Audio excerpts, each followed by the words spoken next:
Ganap sa mundo ng showbiz. Umani ng matitinding reaksyon online ng mamamahayag na si Cara David matapos iugnay ng ilang netizens ang kanyang birthday wish sa pagkamatay ng dating DPWH Undersecretary na si Maria Catalina Cathy Cabral. Matatanda ang nag-viral kamakailan ng birthday message ni Cara. Wish! Sana mamatay lahat ng kurakot sa Pilipinas!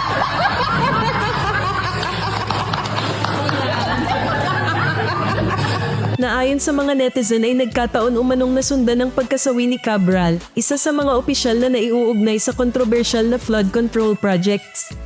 Ayon sa ulat ng pulisya, natagpuan ang sasakyan at bangkay ni Cabral sa bangin sa may Cannon Road matapos umano itong humiling na iwan siyang mag-isa ng kanyang driver.